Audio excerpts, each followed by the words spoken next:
हाँ जी। सभी का स्वागत है इस पढ़ने और पढ़ाने की महफिल में। मैं आपका साथी, आपका एजुकेटर विजय टाक सभी का स्वागत करता हूँ। देखिए, हमने एक वर्ड मैपिंग का सिलसिला शुरू कर रखा था, तो इसी वर्ड मैपिंग सीरीज को हम आगे लेके चलते हैं, जिसके अंदर हम कुछ चीजों के बारे में अध्ययन करेंगे। आपको मैप देखकर दिखाई लग रहा होगा कि आज हम दक्षिण अमेरिका, साउथ अमेरिका के बारे में चर्चा करेंगे। हरी बस में तो इस बात को समझेंगे कि साउथ अमेरिका, जैसे आपने नॉर्थ अमेरिका में पढ़ा था चीजों को, कि विश्व की अगर नवीन मोरदार पर्वतों की बात करें, फोल्ड माउंटेन्स की बात करें, तो हमने इन चीजों को देखा था कि एंडीज पर्वत और वहीं पर रॉकी पर्वत, एटलस पर्वत, हिमालय पर्वत, इनका नाम अग्रणीय रहता है। उसी प्रकार हमने रॉकी पर्वत जो देखा, वो हमने कहा देखा, नॉर्थ अमेरिका में देखा। तो नॉर्थ अमेरिका को हमने देखा था कि विश्व का तीसरा सबसे बड़ा कॉन्टिनेंट है क्षेत्रफल के आधार पर, जबकि जनसंख्या के आधार पर चौथा सबसे बड़ा महाद्वीप माना गया था नॉर्थ अमेरिका को। और हमने नॉर्थ अमेरिका के बारे में चीजें पढ़ी थी कि नॉर्थ अमेरिका की सबसे ऊंची चोटी माउंट मैकेनली पढ़ी थी हमने।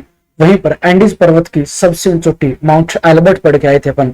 उसके साथ ही मैंने बताया आपको, यूएसए और कनाडा के पूर्वी भाग में कहीं देखेंगे तो अपलेशियन पर्वत श्रृंखला पाई जाती है, जो एक वलित पर्वत के रूप में ही और विश्व की पुरानी पर्वत श्रृंखला के रूप में माना जाता है। ओल्ड माउंटेन के रूप से आप अरावली के साथ कंपेयर कर सकते हो। इंडिया के अंदर नॉर्थ अमेरिका में सबसे लंबी नदी हमने देखी थी मिसिसिपी, जो क्या है नॉर्थ अमेरिका में यूएसए की सबसे लंबी नदी थी, जो मैक्सिको की खाड़ी में पक्षी के पंजे के आकार का डेल्टा बनाती थी। वहीं पर कुछ चीजें हमने और देखी थी, जिसके अंदर हम देखा था कि कनाडा के अंदर कैनेडियन सील्ड पाई जाती है, जिन्हें हम 5 झीलों के रूप में जानते हैं। तो इन्हीं कैनेडियन सील्ड्स के अंदर अगर मैं इन 5 झीलों की बात करूं, तो हमने पढ़ा Great Bear, Great Slave, Athabasca, Reindeer और विनीपेग, जिसमें से ग्रेट बियर जो झील थी वो सबसे बड़ी मानी गई थी झील इन कैनेडियन सील्ड्स के अंदर। ये सारी की सारी फ्रेश वाटर लेक थी। तो वहीं पर अपन ने एक चीज और देखी थी कि जो ग्रेट स्लेव है, उससे कनाडा की सबसे लंबी नदी का ओरिजिन हुआ था, जिसे हम कहते हैं मैकेंजी नदी, जहां से वो ओरिजिन कर रही थी।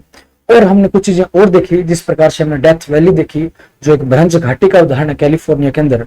और हमने देखा कि भ्रंज घाटी के रूप में, वहीं पर कैलिफोर्निया में उसको भ्रंज घाटी के रूप में देखा, तो विश्व का दूसरा सबसे गर्म स्थान के रूप में भी हमने इसे देखा था। कैलिफोर्निया के पास में वही सोनार मरुस्थल देखा हमने। और वहीं पर मैक्सिको के अंदर देखेंगे अपन सेरा नेवादा ओरिएंटल और सेरा नेवादा ऑक्सीडेंटल, 2 पर्वत श्रृंखलाएं देखी अपन ने। वहीं पर आपने देखा मैक्सिको के ऊपर पोपो कैपिटल एक ज्वालामुखी का उदाहरण है। वहीं मैक्सिको को यूएसए से अलग करने वाली एक नदी थी रियो ग्रैंड नदी। और हमने देखा कि कनाडा और यूएसए के बीच में 49 डिग्री अक्षांश रेखा सीमा बना रही थी। उसी प्रकार आज हम चर्चा करते हैं कि साउथ अमेरिका पर। तो साउथ अमेरिका की अगर बात करें, तो साउथ अमेरिका को आप देखेंगे इस तरीके से, इस प्रकार का डायग्राम दिखाई देता है। तो सबसे बड़ी बात पर चर्चा कर लेते हैं कि दक्षिण अमेरिका में अगर मैं बात करूं दक्षिण अमेरिका की, तो याद रखना दक्षिण अमेरिका की जब भी अपन बात करते हैं,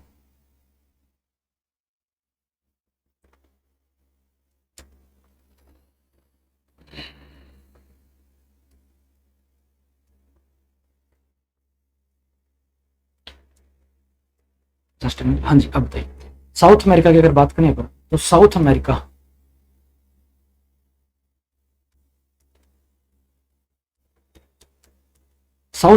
विश्व का 4th लार्जेस्ट कंट्री है, मतलब चौथा क्षेत्रफल के आधार पर सबसे बड़ा देश है। याद रखना, ये चौथा सबसे बड़ा क्षेत्रफल के आधार पर, 4th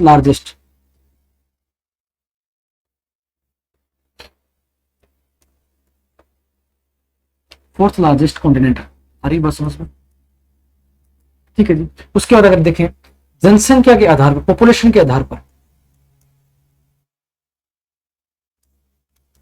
अगर देखें तो ये 3rd लार्जेस्ट कंट्री है। क्या है? तो 3rd लार्जेस्ट महाद्वीप है।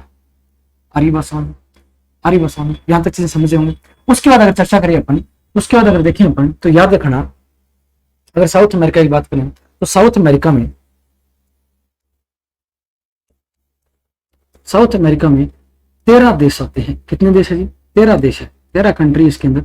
याद रखना, ये अक्सर सवाल बनते हैं इस प्रकार से, कितने देश किस महाद्वीप में आते हैं। थोड़ा सा फैक्चुअल होना जरूरी है, क्योंकि स्टेट पीसीएस जैसे एग्जाम के अंदर ये अक्सर सवाल पूछ लिए जाते हैं आपसे। ठीक है जी। तो याद रखना 13 देश हैं। वहीं पर अगर मैं साउथ अमेरिका की बात करूं, तो साउथ अमेरिका के अंदर 13 देशों में सबसे बड़ा देश अगर देखा जाए क्षेत्रफल के आधार पर, क्षेत्रफल के आधार पर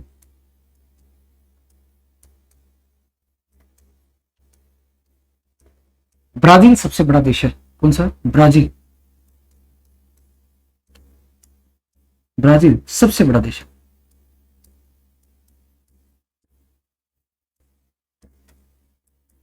समझ पा रहे होंगे, ब्राजील सबसे बड़ा देश है, इस बात को समझे होंगे आप, है ना। उसके बाद अगर बात करें अपन कि साउथ अमेरिका के अंदर कुछ और खास बात देखें, तो अगर इस मैप को अपन देखें, तो ये आपने मैप देखा होगा। इस मैप में मैं थोड़ा सा लोकेट कर देता हूँ, देशों कंट्री को लोकेट करता हूँ। तो इस मैप के अंदर देखो, मैंने आपकी क्लास से पहले ही इनको ड्रॉ कर लिया था, ताकि आपका टाइम बच सके। टाइम बचाने वाले क्योंकि समय बहुत ज्यादा कीमती है, इसीलिए मैंने इसको पहले ही ड्रॉ कर लिया था हाथ से। तो इस चीज को समझना कि मैं कुछ देशों के नाम लिख रहा हूं यहाँ पर। अब इस बात को समझना, यहाँ पर ये आपका है ब्राजील। क्या है? ये आपका है ब्राजील।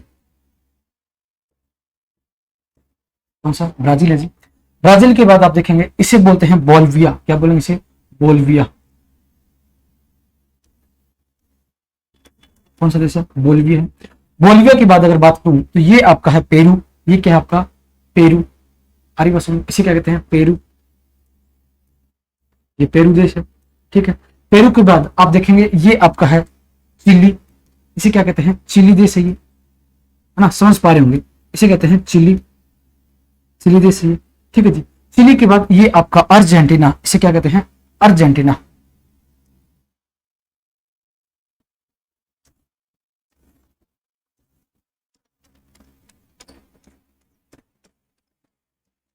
क्या कहते हैं? अर्जेंटीना।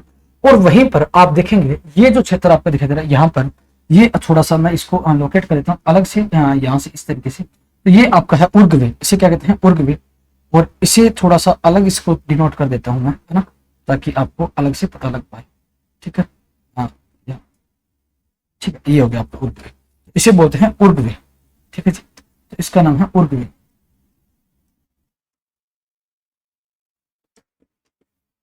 ठीक है जी, उर्गवे। ठीक है जी। उसके बाद अगर बात करें, तो ये आपका है प्रागवे। इसे क्या कहते हैं? प्रागवे। तो यहां लिख देता हूं मैं, प्रागवे।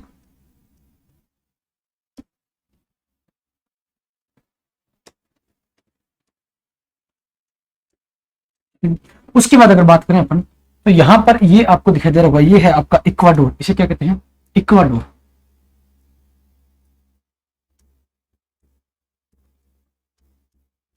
इसे क्या कहते हैं? इक्वाडोर। इक्वाडोर के बाद ये आपका कोलंबिया। इसे क्या बोलेंगे? कोलंबिया ना। इसे क्या बोलते हैं? कोलंबिया। इसे क्या कहेंगे? कोलंबिया जी। कोलंबिया के बाद आप यहां देखेंगे, तो इस क्षेत्र में यहां पर आपका पाया जाता है अर्जेंटीना। सॉरी, आपका पाया जाता है ये वेनेजुएला। इसे क्या कहते हैं? वेनेजुएला। जस्ट ए मिनट, थोड़ा सा इसको, हाँ, वेनेजुएला।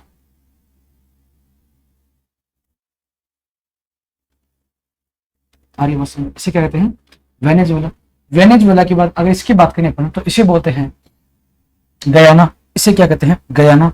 इसको याद रखना आपको, गयाना। थोड़ा सा बड़ा देश है, मैंने छोटा बनाया इसको, गयाना। गयाना के बाद ये आपका है सूरीनामा। इसे क्या कहेंगे? सूरीनामा। इसे सूरीनामा के नाम से जानते हैं। तो मैं इसको लिख देता हूं नाम इसका, सूरीनामा। सूरीनामा। तो सूरीनामा के बाद जस्ट ये आगे वाला जो है, इसे बोलते हैं फ्रेंच गयाना। इसे क्या बोलते हैं? French Guiana. French Guiana. और ये ऐसा देश है जिसके ऊपर क्या है? यूके का शासन है, यूनाइटेड किंगडम का शासन है। इस बात को समझना। फिजिकल रूप से तो ये किसका देश है? साउथ अमेरिका का, जबकि इस पर शासन किसका है? तो फ्रेंच गयाना पर यूके का। समझ पा रहे हो मेरी भावनाओं को? यहाँ तक चीजें क्लियर हो पा रही है आपको, है ना। आ रही बात समझ में? तो इन चीजों को आप समझ पाए होंगे। तो क्षेत्रफल के आधार पर सबसे बड़ा, ब्राजील सबसे बड़ा देश हो गया। चिली आपने देखा, ये अर्जेंटीना है, ये उर्गवे है आपका, ये आपका प्रागवे है, ये बोलिविया है, ये पेरू है, ये इक्वाडोर है, तो वहीं पर ये Colombia, Venezuela, Guyana, Suriname, French Guiana. अरे बस आप इस मैप में देखेंगे कि ऐसे दो कंट्री है जो ब्राजील के साथ सीमा नहीं बनाते। ऐसे दो इसमें देश है जो ब्राजील के साथ सीमा नहीं बनाते। अगर मैं इनकी बात करूं, जो ब्राजील के साथ सीमा नहीं बनाते उनकी, तो इस बात को समझना कि ब्राजील के साथ सीमा नहीं बनाने वाले देशों की अगर बात करूं, तो इसमें आपको एक तो दिखाई दे पा रहा होगा चिली, वहीं पर दूसरा आपको इक्वाडोर। तो याद रखना इस बात को कि दो ऐसे देश जो ब्राजील के साथ सीमा नहीं बनाते, उनकी चर्चा कर लेते। मैं यही लिख देता हूं,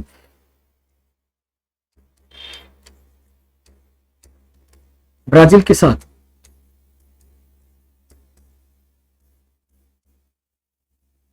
दक्षिण अमेरिका के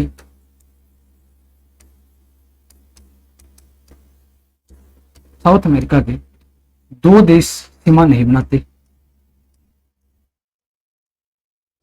सीमा नहीं बनाते।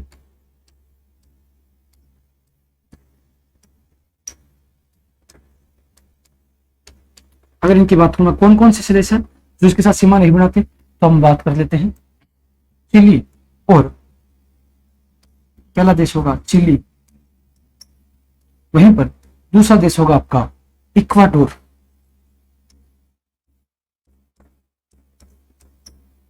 कौन सा? इक्वाडोर। यहां तक समझ में आया? बाकी 11 देश इसके साथ बाउंड्री शेयर करेंगे। समझ पा रहे हो यहां तक चीजों को? बाकी जो आपके 11 देश है वो इसके साथ क्या करें, सीमा बना रहे हो। समझ गए मेरी बात को, है ना? अब इस बात की और चर्चा करें अपन, तो यहाँ पर देखेंगे आप कि जो बोलिविया है, जो आपका बोलिविया दिखाई दे रहा है, तो इसकी कैपिटल है लापाज। इसे क्या बोलते हैं? इसकी कैपिटल है, उसे लापाज कहा जाता है। और इस लापाज की अगर बात करें अपन, याद करना ये कैपिटल इसकी लापाज है। तो उस अगर लापाज की अगर बात करें तो याद रखना बोलिविया की राजधानी, बोलिविया की राजधानी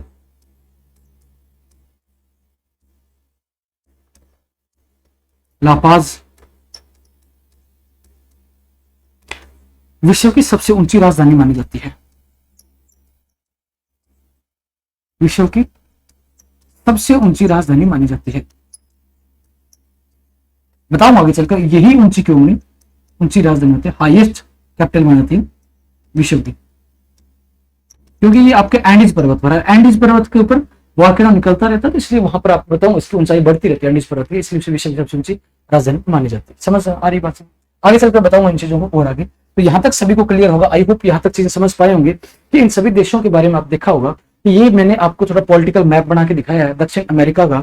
ये इस चीज को समझना, ये खुद से आप जितना आप इसको प्रैक्टिस करोगे उतनी चीजें याद हो जाएगी।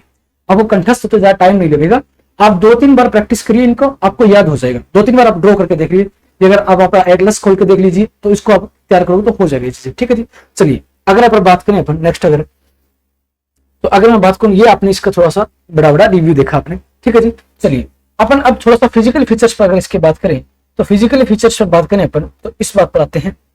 एक चीज ध्यान रखना, आप देखें फिजिकल फीचर्स में, तो यहाँ पर ये आपको छोटे छोटे दक्षिण अमेरिका के इस साइड में, यहाँ पर दक्षिण अमेरिका के पश्चिमी भाग में छोटे छोटे द्वीप दिखाई दे रहे होंगे। अगर मैं इन द्वीपों की बात करूं, मैं इन द्वीपों की अगर बात करूं, मैं थोड़ा सा इसको हाईलाइट कर देता हूँ ना। इन द्वीपों की अगर बात करूं मैं, तो याद रखना इन द्वीपों के बारे में थोड़ा सा,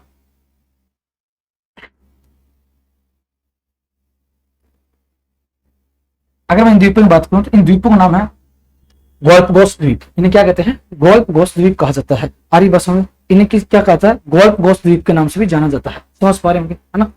गोल्फगोस द्वीप के नाम में इन्हें जाना जाता है। आइए कुछ चर्चा कर लेते हैं इनके बारे में कि गोल्फगोस द्वीप है। वहीं पर आप देखें यहाँ पर नीचे वाले क्षेत्र में आपको एक द्वीप दिखाई दे रहा होगा, इसे बोलते हैं टेरा डेल्फिगो। इसे क्या बोलते हैं? टेरा डेल्फिगो।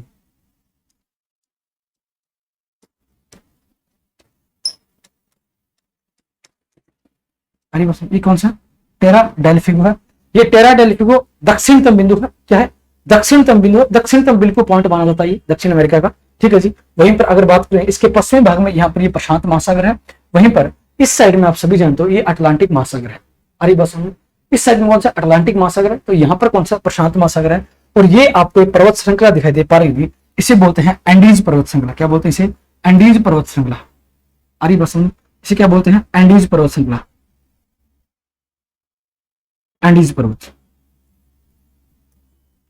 अरे बस इसे क्या बोलते हैं?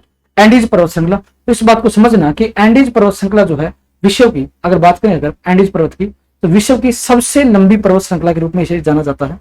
याद रखना ये कि एंडीज पर्वत विश्व की सबसे लंबी पर्वत श्रृंखला के रूप में जाना जाता है। इस बात को समझ लेना। ठीक है जी, तो याद रखना ये चीज मैं यहीं पर मेंशन कर देता हूँ, यहां लिख देता हूँ आप लोगों को।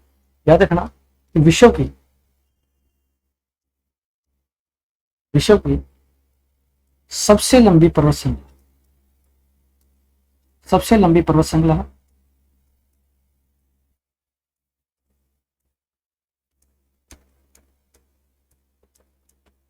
ठीक है जी। तो कौन सी है? तो याद रखना एंडीज पर्वत है। कौन सी होगी? एंडीज पर्वत होगी। आरी बस समझ। उसके बाद अगर मैं बात करूं एंडीज पर्वत के बाद, याद रखना यह विश्व की, अगर इसकी और खास बात बताऊं मैं तो यह विश्व की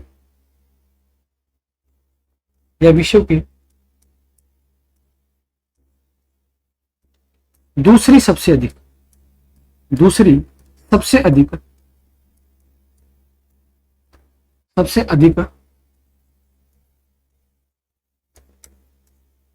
ऊंचाई वाली पर्वत श्रृंखला है।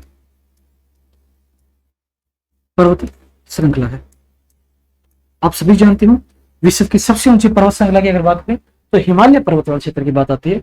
तो वहीं पर अगर बात करें दूसरी सबसे ऊंची पर्वत श्रृंखला, तो याद रखना ये कौन सी है, तो आपको ध्यान रखना है विश्व की दूसरी सबसे ऊंची पर्वत श्रृंखला भी एंडीज पर्वत है, और विश्व की सबसे लंबी पर्वत श्रृंखला के रूप में इसे जाना जाता है। अगर आपसे पूछे विश्व की दूसरी सबसे लंबी पर्वत श्रृंखला, तो हमने पढ़ा था रॉकी पर्वत जो है विश्व की दूसरी सबसे लंबी पर्वत श्रृंखला है। आरी बात समझ में, ठीक है ना। अच्छा, ये अपने आप में एक नवीन मोड़दार पर्वत है, याद रखना ये क्या अपने आप में नवीन मोड़दार पर्वत है, नवीन मोड़दार न्यू फोल्ड माउंटेन है, नवीन मोड़दार पर्वत है। आरी बात समझ, न्यू फोल्ड माउंटेन। अब इस बात को समझेंगे कि ये न्यू फोल्ड माउंटेन किस प्रकार से बनते हैं। चलिए एक छोटा सा डायग्राम से इसको समझते हैं। देखिए जिस प्रकार से ये आपका भूभाग है, अरे बस ये आपकी भूमि है, और मैं इसको इस साइड में बनाता हूं यहाँ।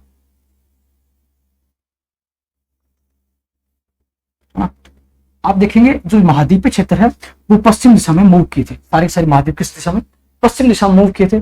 और आप देखेंगे यहाँ पर जलीय क्षेत्र है, ये आपका महासागर वाला क्षेत्र आता है, ये जो क्षेत्र आपका महासागर वाला क्षेत्र है, ठीक है। अब क्या होगा, जब आप एक चीज नोटिस करना, जब ये भूभाग इसके सामने टकराएगा इस सागरीय क्षेत्र से, तो जब ये सागरीय क्षेत्र से टकराएगा तो होगा क्या, इन दोनों के बीच में फोर्स लगेंगे, इन दोनों के बीच में क्या लगेंगे, फोर्स लगेंगे, ठीक है जी। जब आपको थ्योरी कराऊंगा, कभी मैं मौका मिला तो थ्योरी करवाऊंगा, तब आपको मैं ये चीजें और अच्छे समझाऊंगा। जब इन दोनों के बीच में टक्कर होगी तो टक्कर होने पर क्या होगा कि जो जलवायु क्षेत्र है इसका क्या होगा, दबाव ज्यादा लगेगा उस पर, किस पर, महाद्वीप पर। दोनों के बीच में एक दूसरे से सबडक्ट होंगे, एक दूसरे के साथ टकराएंगे, तो इसे बोलते हैं अभिसारी बल। इसे क्या बोलते हैं, अभिसारी बल। क्या बोलते हैं इसे, अभिसारी बल। जब भी आप देखेंगे ये अभिसारी बल लगता है, दोनों एक दूसरे से टकराते हैं, तो याद रखना जल का जो घनत्व होता है, जलीय भाग का जो घनत्व है वो ज्यादा है। डेंसिटी क्या इसकी ज्यादा है, किसकी, महासागर की। कौन से की, प्रशांत महासागर की। याद रखना प्रशांत महासागर की डेंसिटी ज्यादा है। अगर प्रशांत महासागर की डेंसिटी ज्यादा है तो इसका मतलब क्या होगा कि जिसकी डेंसिटी ज्यादा होगी वो क्या होगा, नीचे की ओर धंस जाता है, क्योंकि उसका भार भी ज्यादा होता है। भार ज्यादा होने की वजह से वो क्या होगा, दूसरे के नीचे धंस जाएगा। वहीं पर ये महाद्वीप है, तो इस महाद्वीप की डेंसिटी क्या है, कम है। इस बात को समझना, ये आपका महाद्वीप है, ये दक्षिणी अमेरिका महाद्वीप था। जब ये दोनों टकराए तो ये इसका घनत्व क्या होगा, तो कम होगा कंपैरेटिवली महासागर की, तो इसका घनत्व कम है। तो ये दोनों टकराएंगे तो होगा क्या, इनके बीच में एक सबडक्ट सा जोन सा बन जाएगा। मैं आपको यहां रिप्रेजेंट कर देता हूं जोन को, यहां इस तरीके से यहां रिप्रेजेंट करता हूं उसको मैं। यहां इन दोनों के बीच में क्या होगा, एक सबडक्ट सा जोन बन जाएगा। ये आपकी महासागरीय, इस प्रकार से ये इस प्रकार से जोन बनेगा। ये सबडक्ट होगी इसके नीचे इस तरीके से, है ना।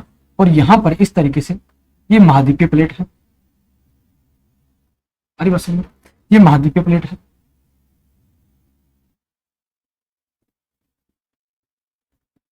ठीक है। ये महाद्वीपीय प्लेट, अब ये दोनों टकराएगी तो यहाँ एक चीज नोटिस करना, जो ये क्षेत्र है यहाँ पर ये दोनों टकरा रही है, तो यहाँ ये नीचे अंदर जाने पर, पृथ्वी के अंदर जाने पर यहाँ पर क्या होगा, तापमान बढ़ेगा। पृथ्वी के अंदर जाएगा तो ये तापमान बढ़ेगा, और तापमान बढ़ने के कारण ये जो आपका है पिघलना शुरू कर देगा। यहाँ तापमान बढ़ेगा तो तापमान बढ़ने के कारण ये टूटेगा, इसका क्या होगा, भंजन होगा। जब ये भंजन होगा तो भंजन के कारण क्या होगा, ये टूटेगा, और टूटने के कारण ये मैग्मा में चेंज हो जाएगा। किस में चेंज हो जाएगा, मैग्मा में। और मैग्मा में चेंज होगा तो यहां से क्या क्या होगा, तो यहां से लावा बाहर निकलता है, और इस क्षेत्र से क्या निकलेगा, लावा बाहर निकलेगा। तो यहां से जब ये लावा बाहर निकलेगा इस तरीके से, यहाँ इस तरीके से आप देखेंगे लावा बाहर निकलेगा इस तरीके से, ठीक है जी। लावा बाहर निकलेगा तो यहाँ पर क्या पड़ेंगे, फोल्ड पड़ेंगे, क्योंकि ये दोनों एक दूसरे के विपरीत दिशा में टकरा रहे हैं। तो एक दूसरे के सामने टकराएंगे तो यहाँ पर क्या होगा, फोल्ड पड़ेंगे। जो मलबा होगा वो इकट्ठा हो जाएगा। फोल्ड किस प्रकार से होंगे, इस तरीके से। आप देखेंगे, आपने कभी रस्सी को देखा होगा, जो मैंने यहाँ पर ये डायग्राम बनाया, इस तरीके से फोल्ड बनेंगे। तो क्या होगा, जब ये दोनों टकराएंगे तो यहाँ पर मैग्मा बाहर निकलता है, और जब यहाँ मैग्मा बाहर निकलता है वहीं पर यहाँ पर वलन पड़ने स्टार्ट हो जाएंगे। तो यहाँ पर आपको ध्यान रखना है, एक्टिव ज्वालामुखी भी बन जाते हैं। क्या बन जाते हैं? एक्टिव ज्वालामुखी भी बन जाएंगे आपके। अरे बस ये आपके एक्टिव ज्वालामुखी मैंने यहाँ बना दी है, इस बात को समझना, ये आपके होंगे एक्टिव ज्वालामुखी। ये मत समझना मैंने सारी चीजें ब्राजील में बनाई है, ब्राजील में नहीं है, इसलिए मैंने डायग्राम ड्रॉ किया है ताकि ये स्पेस आपका यहाँ कवर हो जाए। एक्टिव ज्वालामुखी बनेंगे यहाँ पर। एक्टिव ज्वालामुखी के साथ साथ जहां पर एक चीज ध्यान रखना, मैग्मा बाहर निकलता है, ज्वालामुखी बाहर निकलती है, वहां पर अपने आप ऊंचाई बढ़ जाती है।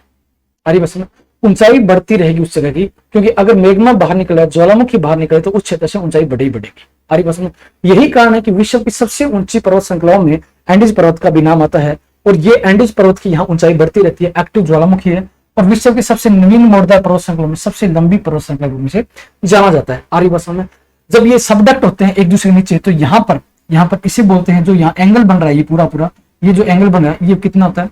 45 डिग्री का एंगल होता है। कितना होगा? 45 डिग्री का एंगल होगा, कोण होगा, और इसे हम क्या बोलते हैं? बेनी ऑफ जोन कहते हैं। क्या कहते हैं? बेनी ऑफ जोन। क्या कहेंगे? बेनी ऑफ जोन। तो ये कई बार अक्सर सवाल पूछ लेता है कि बेनी ऑफ जोन का क्या अर्थ है। तो बेनी ऑफ जोन किसे कहा? बेनी ऑफ जोन उसे कहा जाता है जब दो प्लेटें एक दूसरे के नीचे सबडक्ट होती है, तो यहाँ पर 45 डिग्री का जो कोण बनता है उसे ही बेनी ऑफ जोन कहा जाता है।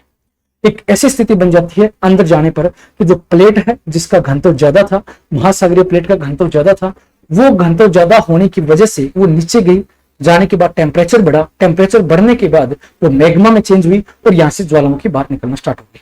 अब जानेंगे यहाँ पर एक्टिव ज्वालामुखी के नाम भी लिखाऊंगा आपको मैं, जो आपकी दक्षिणी अमेरिका के अंदर इसी पश्चिमी भाग में आपको इनको देखने को मिलेगा। अगर मैं एक्टिव ज्वालामुखी अगर देखेंगे तो यहीं पर ज्वालामुखी साथ ऊंचाई बढ़ी, वलन पड़े, तो इस बात को समझ लेना। कभी जब आपको मैं कॉन्टिनेंटल ड्रिफ्ट थ्योरी कराऊंगा, प्लेट टेक्टोनिक थ्योरी कराऊंगा, तब आपको इन चीजों को और अच्छे समझाऊंगा। तो इस बात को समझना कि यहाँ पर क्या होगा, एक्टिव ज्वालामुखी दिखाई देंगे। अगर एक्टिव ज्वालामुखी की बात करूं तो यहाँ पर आपका इक्वाडोर जो है, यहाँ पर एक एक्टिव ज्वालामुखी है जिसका नाम आप लिख सकते हो। तो ये एक्टिव ज्वालामुखी का नाम बता देता हूं आपको, याद रखना। इस एक्टिव ज्वालामुखी नाम है कोटोपैक्सी। इसे क्या कहते हैं? कोटोपैक्सी। इसे क्या कहेंगे? एक्टिव ज्वालामुखी को कोटोपैक्सी के नाम से भी जानते हैं। जस्ट सेकंड, इसे क्या कहते हैं? कोटोपैक्सी।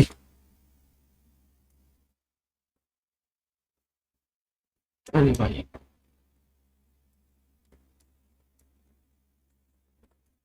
कोटोपैक्सी ज्वालामुखी है, और ये विश्व का सबसे ऊंचा एक्टिव ज्वालामुखी है। ये विश्व का सबसे ऊंचा एक्टिव ज्वालामुखी है। जस्ट सेकंड, मैं यहां ना लिखकर इसको, ताकि आप लोग इस मैप का सही से यूज कर पाओ। अरे कोटोपैक्सी है, इसको मैं यहां लिख देता हूं। ये विश्व का सबसे ऊंचा एक्टिव ज्वालामुखी है। विश्व का सबसे ऊंचा एक्टिव ज्वालामुखी।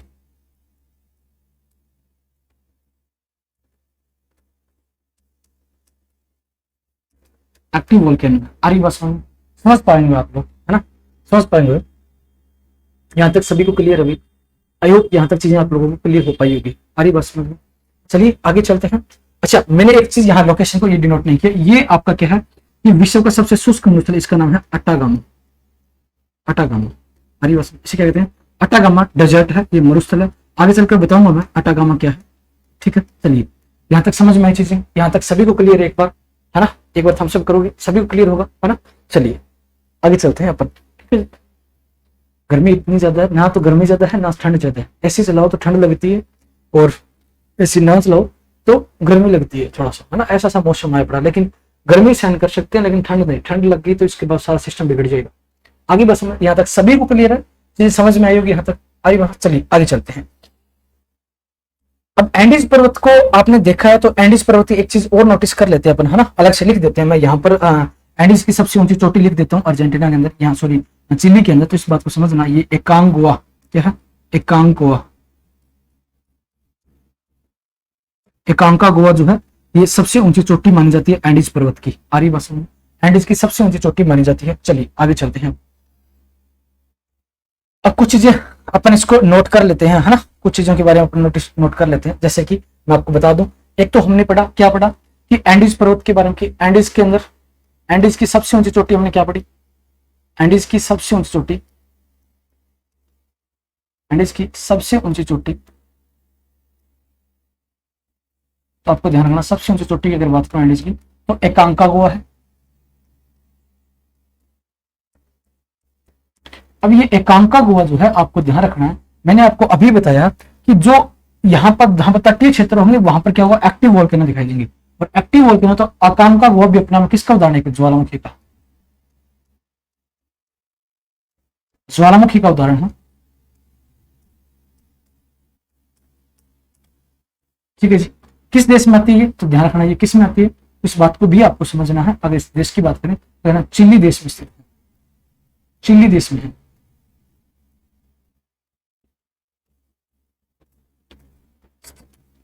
अरे बस नहीं। अगर मैं एंडीज पर्वत की और बात करूं तो एंडीज की अगर बात करें अपन तो एंडीज का विस्तार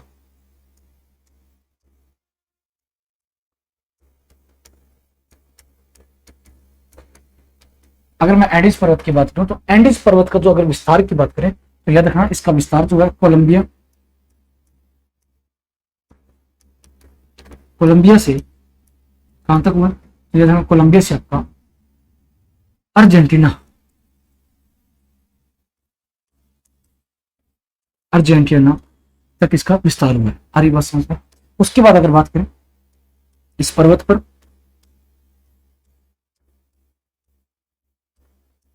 विश्व की सबसे ऊंची राजधानी भी है और ये बड़ी है ना। हमारी बात समझ पा रहे होंगे मेरी बातों को। जबकि यहीं पर आप देखेंगे एंडीज पर्वत के पश्चिमी भाग में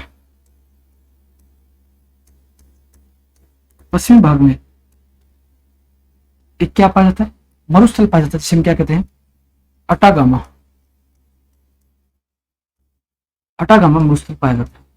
आगे चल के समझाऊंगा इसका कैसे इस मरुस्थल का निर्माण हुआ है। और ये विश्व का सबसे शुष्क मरुस्थल है, ये विश्व का सबसे शुष्क मरुस्थल है, विश्व का सबसे शुष्क मरुस्थल है, सबसे शुष्क मरुस्थल। शुष्क मतलब ड्राई, जहां पर बिल्कुल ही वर्षा कम होती है, शुष्क मरुस्थल। आप इस बात को ध्यान रखना, पिछले 10 से 15 सालों में इस मरुस्थल में वर्षा नहीं हुई है। पिछले 10 से 15 सालों में इस मरुस्थल में क्या है, पिछले 10 से 15 सालों में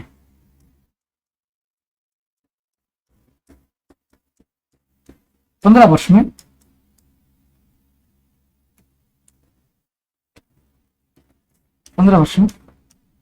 वर्षा जो है 5 सेंटीमीटर के लगभग, 5 से 7 सेंटीमीटर के लगभग हुई है। इस बात को समझना, 5 से 7 सेंटीमीटर के लगभग यहाँ क्षेत्र में वर्षा हुई है। इसका मतलब क्या हो गया, विश्व की सबसे कम वर्षा वाला मरुस्थल कौन सा है, तो आपको ध्यान रखना शुष्क मरुस्थल, जहां पर बिल्कुल ही कम वर्षा होती है। तो आप सभी जानते होंगे कि विश्व की सबसे कम वर्षा वाला मरुस्थल भी कौन सा होंगे, आपका अटागामा मरुस्थल है। समझ पा रहे हो मेरी भावनाओं को, यहाँ चीजें आपको समझ गए होंगे, ठीक है ना। इस बात को समझना, तो मरुस्थल कहते हैं कैसे, जिस क्षेत्र में 25 सेंटीमीटर से वर्षा कम होती है उस क्षेत्र को हम मरुस्थल की घोषणा कर देते हैं, उसे मरुस्थल कहते हैं। आ रही बात समझ में। तो ध्यान रखना, ये ऐसा मरुस्थल जो विश्व का सबसे शुष्क मरुस्थल के रूप में जाना जाता है। अगर आप देखें तो विश्व का सबसे बड़ा मरुस्थल पूछ ले तो याद रखना आपका इसी के साथ कंपेयर कर सकते हो आप। विश्व का सबसे बड़ा मरुस्थल भी अगर आपसे पूछ ले जाए तो याद रखना यहीं पर कि आपका सहारा मरुस्थल विश्व का सबसे बड़ा मरुस्थल है। इस चीज को ध्यान रखना, सब विश्व का बड़ा मरुस्थल अगर पूछे, मैं अलग से यहाँ इसको लिख सकते हो नोट डालकर, क्योंकि ये चीजें कंपेयर के साथ ज्यादा याद होती है। विश्व का बड़ा मरुस्थल अगर पूछे तो आपको याद रखना सहारा मरुस्थल। आ रही बात समझ पा रहे हो यहाँ तक चीजों को। चलिए अब चलते हैं इसके अंदर कि जो आप देखेंगे इन चीजों के बारे में, तो अपन थोड़ा सा ब्राजील के बारे में चर्चा करते हैं कि ब्राजील के अंदर आपने देखा होगा, ब्राजील के बारे में कुछ चर्चा करते हैं। मैंने ब्राजील को पहले से ही ड्रॉ करके रखा है और ये ब्राजील की भूमि है जिस पर कुछ तरीके से मैंने इसके घास के मैदान और इसके साथ साथ चीजों के बारे में चर्चा करेंगे अपन अलग से। आ रही बात समझ रहे होंगे इन चीजों को, है ना। यहाँ तक सभी को क्लियर है भाई, यहाँ तक सभी को क्लियर। एक बार कमेंट जरूर देखो, जो भी भाई मेरे दोस्त जितने भी आप लोग इस क्लास को देख रहे हो, अगर आप लोगों को ऐसी चीजें पसंद है तो आप लोग जरूर कमेंट करना क्लास खत्म होने के बाद, जब क्लास देखने के बाद, ताकि इससे हमें मोटिवेशन मिलता है। इस बात को ध्यान रखना, मैंने बहुत मेहनत करके आप चीजों के लिए तैयार कर रहा हूँ ये चीजें, है ना। चलिए अगर बात करें अपन इन चीजों की, तो देखिए ये ब्राजील है। और ब्राजील की बात अगर बात करें तो ब्राजील में आप देखेंगे इस क्षेत्र में, यहाँ बिल्कुल कॉर्नर वाले क्षेत्र में यहाँ पर घने जंगल दिखाई देंगे, आप घने वन दिखाई देंगे, सदाबहार वन दिखाई देंगे, जिसे आप अमेजन वन के नाम से जानते हो, अमेजन के वन के नाम से जानते हो। तो वो कौन से सदाबहार वन आपको दिखाई दे रहा होगा।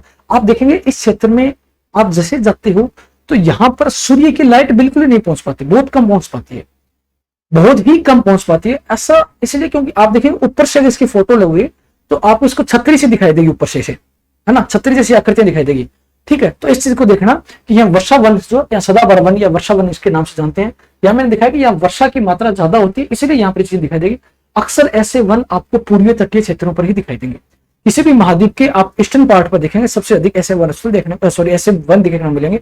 ये कारण है, सबसे घनी मात्रा वनों की आप देखेंगे तो या तो जहां वर्षा ज्यादा होगी तो पूर्वी भाग पर सबसे अधिक घने वन देखने को मिलेंगे। आप भारत की बात करोगे तो हिमालय का पूर्वी पार्ट जो है, हिमालय का पूर्वी पार्ट या भारत का पूर्वी क्षेत्र है, वहां पर वन आपको अच्छे खासे देखने को मिलते हैं, बायोडाइवर्सिटी भी देखने को मिलती है ना, जबकि पश्चिमी हिमालय में ऐसा नहीं होता। इन सारी चीजों को अपन चर्चा करेंगे, एक बार देख लो इसको। बीच वाले भाग में शुष्क पर्णपाती वन पाए जाते हैं। ठीक है, यहाँ वर्षा कम हो रही होगी, यहाँ आगे चलकर और वर्षा कम होती है, घास के मैदान पाए जाते हैं, फिर आगे शुष्क क्षेत्र आ जाता है। अब इस बात को समझना, जैसे क्या होता है आप देखेंगे इस चीज को समझना, जैसे क्या होता है व्यापारिक पवनें चलती है। क्या चलती है? व्यापारिक पवनें। आप सभी जानते हो ऐसे व्यापारिक पवनें आती है। जब ये व्यापारिक पवनें चलती है तो व्यापारिक पवनें क्या काम करेगी? साथ में अपने जलवाष्प लेके चलेगी। हरी बस जैसे ये जलवाष्प ग्रहण करेगी इस महासागरों से, तो महासागर से जलवाष्प ग्रहण करने के बाद ब्राजील के पूर्वीय तटीय क्षेत्रों में, अगर अपन बात करें इसके ब्राजील के पूर्वीय तटीय क्षेत्रों में क्या काम करेगी, या ये आप बात समझना इसको कि महाद्वीपों के पूर्वीय क्षेत्रों के अंदर या फिर ब्राजील के पूर्वी तट क्षेत्र में जैसे ये व्यापारिक पवनें आती है, मैं लिख देता हूं यहां पर व्यापारिक पवनें। व्यापारिक पवनें, जब ये व्यापारिक पवनें किसी भी क्षेत्र में प्रवेश करेगी तो यहां से जलवाष्प ग्रहण करते हुए आएगी और सीधा कहां पर वर्षा स्टार्ट करेगी? तो महाद्वीप के पूर्वी भाग में यहां वर्षा ज्यादा होगी। इस बात को ध्यान रखना, किसी भी क्षेत्र के पूर्वी भाग में अगर देखें यहाँ वर्षा ज्यादा होगी तो वहां पर आपको कैसे वन मिलेंगे? सदाबहार वन, या फिर बोल सकते हैं आप वर्षा वनों के नाम से जानते हैं, वर्षा वन भी कहा जाता है। अरे बस समझ गए यहां तक चीजों को कि वर्षा वन या सदाबहार वन इस क्षेत्र में, क्योंकि जैसे जैसे ये आगे आएगी व्यापारिक पवनें, आप देखेंगे इस चीजों को, जैसे जैसे ये व्यापारिक पवनें आगे चलती जाएगी तो आप देखेंगे ये व्यापारिक पवनें अपना जल जो है यहाँ विस्तृत करती जा रही है बादलों के रूप में या वर्षा के रूप में। तो यहाँ पर जैसे आगे चलती जाएगी तो शुष्क होती जाएगी, वर्षा की मात्रा में कमी आती जाएगी। और जैसे वर्षा की मात्रा में कमी आती जाएगी तो वैसे ही वनस्पतियां आपको देखने को मिलेगी, वैसे ही वन आपको आगे देखने को मिलेंगे।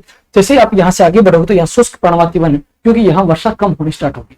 इसके आगे आप देखोगे तो वहां पर आगे घास के मैदान दिखाई देंगे, क्योंकि यहाँ आते आते बिल्कुल ये बादल क्या हो जाते हैं? शुष्क हो जाते हैं, तो यहाँ वर्षा और कम हो जाती है और आगे चलकर ये बिल्कुल शुष्क क्षेत्र हो जाता है। यहाँ ऐसे क्षेत्रों के अंदर आपको मरुस्थल भी देखने को मिल सकते हैं। क्या सकते हैं?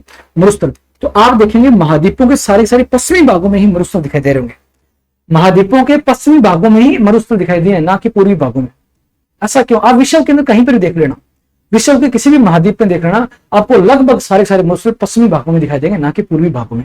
इस बात को नोटिस करना, आपको बहुत गहरी बात है ये, इस बात को समझना कि विश्व के लगभग जितने भी मरुस्थल सारे पश्चिमी भागों में, ना कि पूर्वी भागों में। पूर्वी भाग में आपको घने जंगल, आपको घने वन दिखाई देंगे, इस बात को समझना। ठीक है, तो ये वर्षा वन है। अब इस बात को समझना है कि ये ऐसा क्यों होता है, ऐसा क्या कारण क्या है।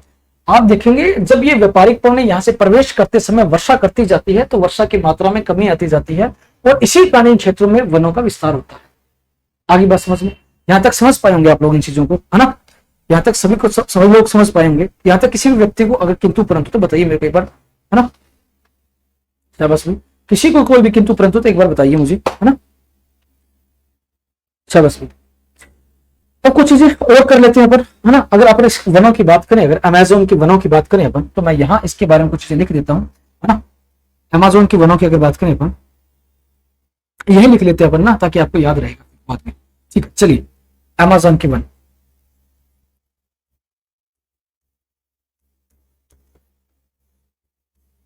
अब इस अमेज़न के जो वन है, अब इन वनों की अगर बात करें तो सबसे पहली बात तो आपको ध्यान रखना है, ये अमेज़न के वन जो है पृथ्वी के फेफड़े कहलाते हैं। इन्हें क्या कहते हैं?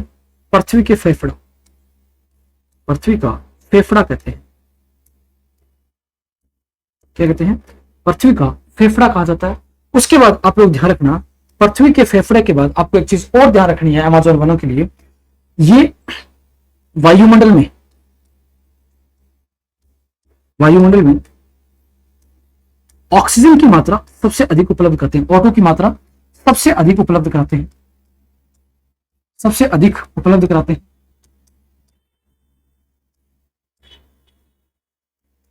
इसलिए इसे क्या कहते हैं?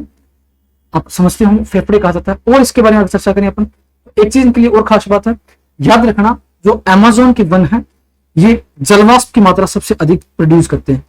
वायुमंडल में उपस्थित जितना जलवाष्प होता है उसका सबसे अधिक मात्रा अकेले अमेज़न के वन करते हैं। जलवाष्प की मात्रा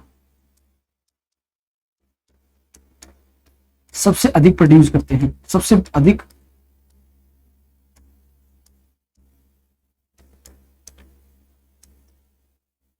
उत्पन्न करते हैं।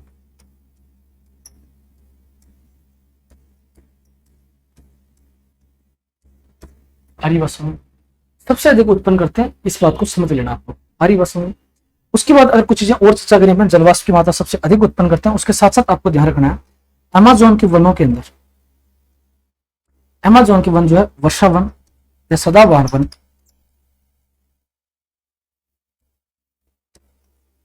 या सदाबहार वन के रूप में जाने जाते हैं।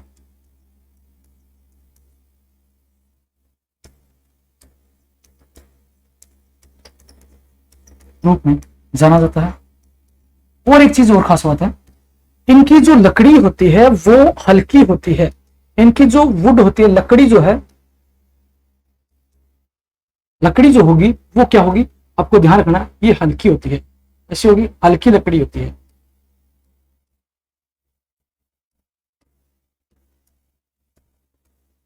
अरे वास्तव में इनकी लकड़ी हल्की होती है और स्ट्रांग होती है।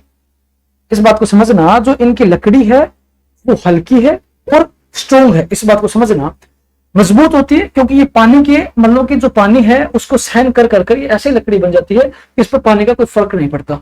इसका सबसे ज्यादा इमारती लकड़ी के रूप में जाना जाता है। इमारतों के अंदर यूज इसका किया जाता है। आप देखें बड़ी बड़ी बिल्डिंग्स होंगी, वहां पर अगर नींव के अंदर क्या होता है, ये इन लकड़ियों का यूज किया जाता है। क्यों? क्योंकि अगर पानी का क्षेत्र आसपास है तो वहां पर इन लकड़ियों ज्यादा यूज होगा, तो इन्हें पानी से कोई फर्क नहीं पड़ता।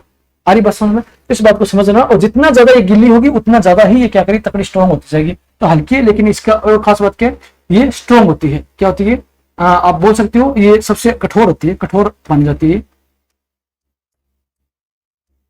कठोर है। इन्हें इमारती लकड़ी के रूप में जाना जाता है, इमारती लकड़ी,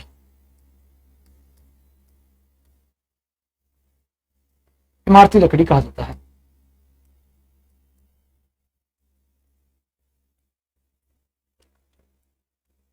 समझ पा रहे हो यहां चीजों को? अरे बस अगर इसको लिखना चाहो तो आप लिख सकते हो इस चीज को, इसे इमारती लकड़ी के रूप में जाना जाता है। आप इसको नोट करना चाहो तो लिख सकते हो, टेक यू टाइम।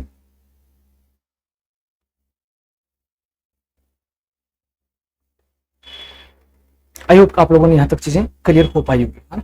समझ पा रहे हो इन चीजों को? हरी बसों में चलिए अब इसके बारे में कुछ और चर्चा कर लेते हैं। अब जो ये घास के मैदान है, इन्हें क्या कहते हैं, इन सभी चीजों के बारे में चर्चा कर लेते हैं। देखिए मैं अलग से इसको लिखता हूं, आप देखेंगे जो मैंने ये सदाबहार वन है, इसके पास यहाँ जो घास के मैदान है, इनका सदाबहार वनों का दूसरा नाम क्या है, इसको अलग से यहां कर लेते हैं अपन। तो याद रखना,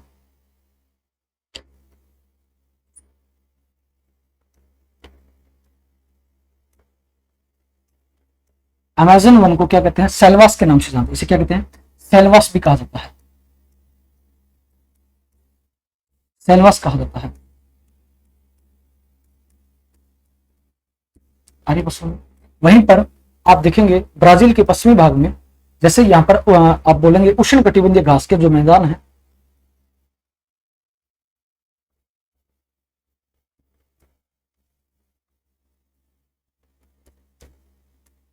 अगर उष्ण कटिबंधीय घास की बात करें तो उष्ण कटिबंधीय घास को क्या कहते हैं, ये तो याद रखना, उष्ण कटिबंधीय घास। और यहाँ पर जो आपके वन है, इन्हें आपने देखा है वनों को सेल्वास कहते हैं, तो वहीं पर ये उष्ण कटिबंधीय घास पाई जाती है, कंपोस्ट कहते हैं। क्या कहते हैं, कंपोस्ट कहते हैं, कंपोस्ट घास।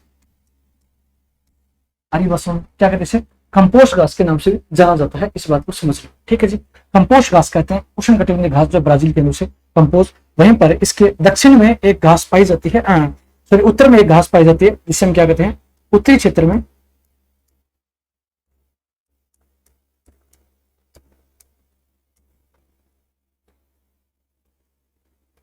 ब्राजील की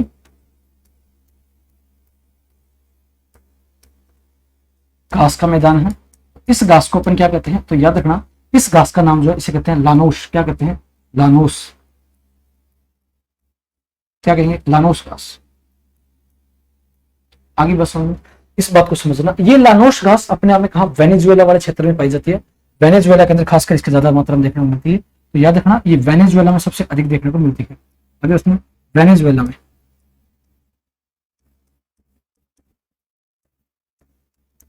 वेनेजुएला में अधिक देखने को मिलती है। आगे बस यहां तक समझ पा रहे हो चीजों को। अगर अपन बात करें यहीं पर ब्राजील के अंदर, तो ब्राजील का पश्चिमी क्षेत्र जो है, ब्राजील का पश्चिमी क्षेत्र, पश्चिमी क्षेत्र शुष्क क्षेत्र कहलाता है। शुष्क क्षेत्र, शुष्क या कंटीला क्षेत्र कहलाता है। शुष्क क्षेत्र है। यहाँ पर घास के जो मैदान है वो शुष्क घास पाई जाती है। आप बोल सकते हैं शुष्क घास है। आप लोग हमेशा याद रखना, वनों में कभी आग नहीं लगती, घास में आग लगती है। आग का शिकार हमेशा उष्ण कटिबंधीय घास होती है, इस बात को समझ। अरे उसमें आग हमेशा उष्ण कटिबंधीय घास के अंदर ही लगती है, ना कि वनों में। ठीक है जी, चलिए यहां तक सभी को समझ में आई ये चीजें, यहां तक समझ पा रहे हो चीजों को, है ना। अब इसके बारे में कुछ और चर्चा करते हैं अपन कि ये आपने वन देखे हैं, घास के मैदान देखे हैं, तो वहीं पर अब अपन कुछ और चीजें करते हैं कि जो आपका मैप है उसमें इसको घास के मैदान और कुछ को और डिनोट करते हैं अलग से। चलिए ये आपका मैप है और इसमें कुछ घास के मैदानों को और अपन अलग से डिनोट करते हैं। चलिए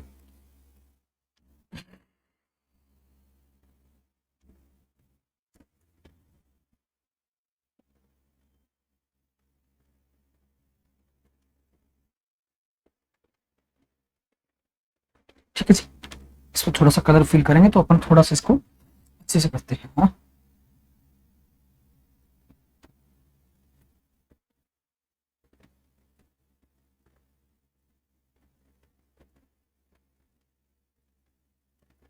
है ना, आपको दिखाई दे पा रहा होगा ये क्षेत्र थोड़ा सा ज्यादा डार्क हो गया है ना।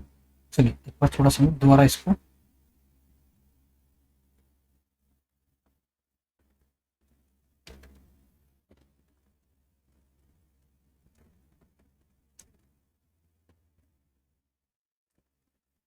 हाँ इस प्रकार से। अब देखिए ये घास आपको दिखाई दे पा रही है ना। अब इस घास की अगर बात करें अपन, तो यहाँ पर एक चीज नोटिस करना, ये जो आपकी घास दिखाई देगी आपको, ये थोड़ी सी उष्ण कटिबंधीय सी घास दिखाई देगी। ये आपको इस तरीके से उष्ण कटिबंधीय घास दिखाई देगी। इसे कहते हैं लानोश। इस घास को क्या कहते हैं? लानोश कहते हैं। ठीक है दोस्त, समझना इस बात को कि इस घास के मैदान को क्या कहते हैं अपन? लानोश कहते हैं।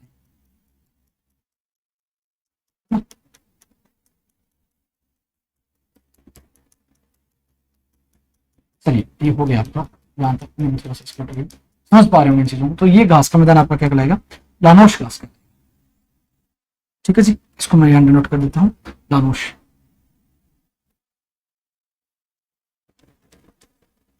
ये आपकी लानोश है। इसका ज्यादातर विस्तार किसमें? वेनेजुएला के अंदर है। मैंने अभी बताया आपको वेनेजुएला में ज्यादा विस्तार है। ठीक है, यहीं पर इसके नीचे दक्षिण वाले क्षेत्र में यहाँ पर ये घास और पाई जाती है। यहाँ यहाँ पर ये आपके जो कंपोस्ट है, ये क्षेत्र में उष्ण कटिबंधीय घास है, ये आपका यहाँ कंपोस्ट पाई जाती है इस प्रकार से। ठीक है, अब इस कंपोस्ट की अगर बात करें तो ये कंपोस्ट घास जो आपके ये भी एक उष्ण कटिबंधीय घास है ना, ये भी आपको एक उष्ण कटिबंधीय घास है, इस बात को समझना। ये आपकी उष्ण कटिबंधीय घास है। तो इस अगर उष्ण कटिबंधीय घास की बात करें तो यहाँ पर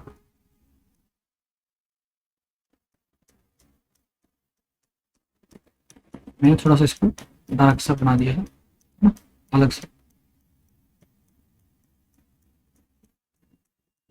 इसीलिए मैंने मैप आप पहले बनाया था ताकि आप लोगों को ये चीजें टाइम आपका बचत हो सके, क्योंकि ये चीजें समय सबसे बड़ा बलवान है। अरे बस समय बहुत बड़ा बलवान है मेरे दोस्त, समय बहुत बड़ा। ठीक है, आप इसको देखेंगे तो ये घास के मैदान आप क्या कहते हैं? कंपोस्ट कहते हैं। इसे क्या कहते हैं? कंपोस्ट घास के मैदान। इसे क्या कहेंगे? कंपोस्ट घास के मैदान। ठीक है जी, कंपोस्ट। ठीक है, एक घास का मैदान और पाया जाता है, उसकी चर्चा कर लेते हैं, है ना। अगर उसकी चर्चा करें यहाँ पर भी प्रसिद्ध घास का मैदान है। ये दोनों ऊपर वाले उष्ण कटिबंधीय, लेकिन ये आपका शीतोष्ण कटिबंधीय घास है। इसको समझना कि ये आपका शीतोष्ण कटिबंधीय घास है। ठीक है ना, तो ये आपका शीतोष्ण कटिबंधीय घास है। ठीक है जी, तो ये घास का मैदान क्या आपका? शीतोष्ण कटिबंधीय घास है।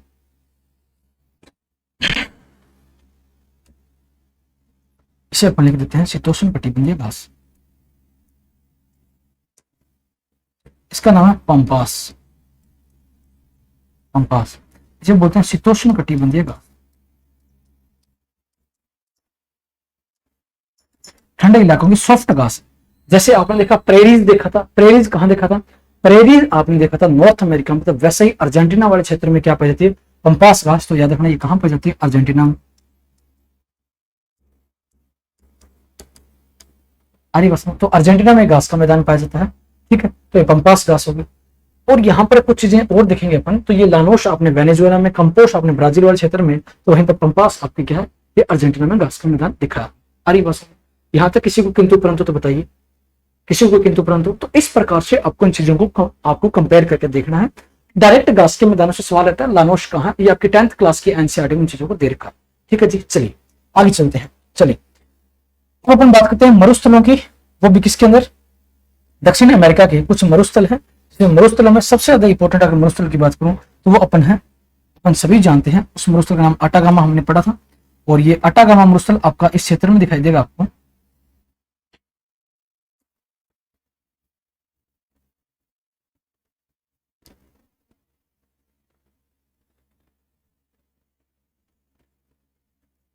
है ना, इस प्रकार से इसको डिनोट कर सकते हैं अपन। ये आपका अटागामा मरुस्थल है। तो वहीं पर एक यहां एक मरुस्थल और है, जिसे हम बोलते हैं पैटागोनिया मरुस्थल।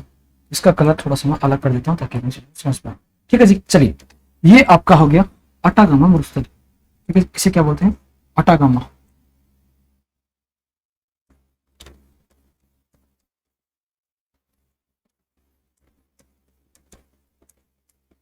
देखिए इस बात को समझना कि अटागामा विश्व का सबसे शुष्क मरुस्थल क्यों बना। आपने देखा यहां पर एंडीज पर्वत श्रृंखला थी, यहां पर क्या थी, एंडीज पर्वत श्रृंखला थी। और ये अटागामा मरुस्थल जो है एंडीज के बिल्कुल पश्चिमी भाग में पड़ता है। समझ पा रहे होंगे कि अटागामा मरुस्थल जो है एंडीज पर्वत के पश्चिमी भाग में पड़ता है। जैसे व्यापारिक पवनें आती है तो वर्षा वो इस साइड में कर देती है, ना कि इस साइड में हो पाती। ये इसकी वृष्टि छाया क्षेत्र में आ जाता है। तो इसके बारे में अपन लिख सकते हैं अटागामा मरुस्थल जो है एंडीज के वृष्टि छाया क्षेत्र में आता है, एंडीज की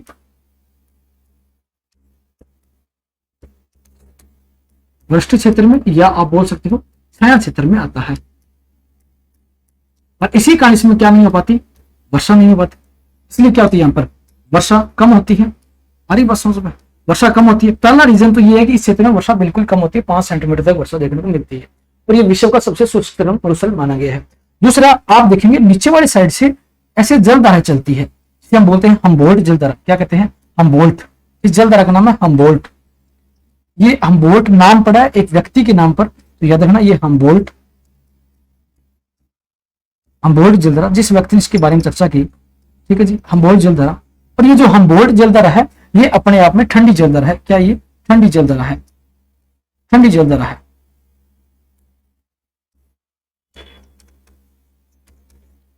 और ये ठंडी जलधारा होने की वजह से ये क्या बनाए रखती है, हाई प्रेशर बनाए रखती है क्षेत्र में। किसका निर्माण करती है, हाई प्रेशर का। और इसी कारण क्षेत्र में क्या नहीं हो पाती, फिर वर्षा नहीं हो पाती। देखो जहां पर उच्च वायु दाब का निर्माण रहेगा वहां पर वर्षा नहीं हो पाएगी। खासकर उच्च वायु का दाब हमेशा याद रखना, जहां ठंडा क्षेत्र होगा, ठंडा इलाका होगा, वहां पर उच्च वायु दाब हमेशा बना रहेगा।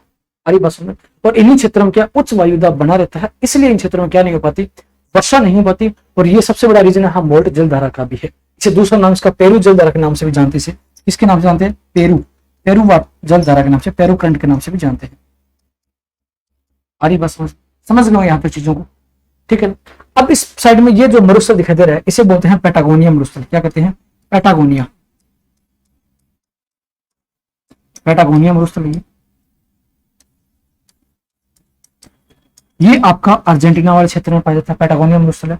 वहीं पर आपको एक छोटी सी चीज और बताता हूं जो यहाँ पर फेमस है, प्रसिद्ध है। और एक दलदली क्षेत्र है, यहाँ पर वन भी के रूप में भी जाना जाता है। यहाँ पर ये क्षेत्र आपका अर्धचंद्राकार के आकृति में यहाँ एक क्षेत्र पाया जाता है, जिसे हम ग्रीन चाको कहते हैं। क्या कहते हैं, ग्रीन चाको। और ये ग्रीन चाको अक्सर कई बार पूछा जाता है एग्जाम के अंदर कि ग्रीन चाको की अगर लोकेशन देखो तो कहां पर पाई जाएगी। लोकेशन की अगर बात करें ग्रीन चाको की तो कहां देखने को मिलता है, ये तो याद रखना जो ग्रीन चाको आपका है वो कहां देखने को मिलता है। तो ये चीज आपको पता होनी चाहिए, ये ग्रीन चाको। तो ग्रीन चाको आपको ध्यान रखना हमेशा,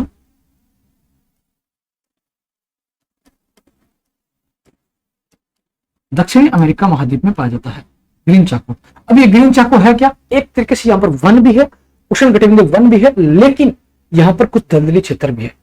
यहाँ दलदली मीन्स आपने देखा होगा कि जब चावल की खेती करते हैं तो वहां पर जो मिट्टी बिल्कुल ही आप देखेंगे कि जो मिट्टी दलदली क्षेत्र बन जाता है, जिसे हम कद्दू बोल देते हैं करना, तो वो क्षेत्र जो है इसी प्रकार का यहाँ पर क्षेत्र देखने को मिलता है। अरे बस, तो ये ग्रीन चाको जो है अपने आप में बहुत बड़ा इंपॉर्टेंस रोल करता है ज्वाला आपका वायुमंडल के लिए भी, और आप देखेंगे इस चीज में कि ग्रीन हाउस गैसों के लिए। तो इस बात को ध्यान रखना है कि ग्रीन चाको की जब भी बात है तो ग्रीन चाको का क्षेत्र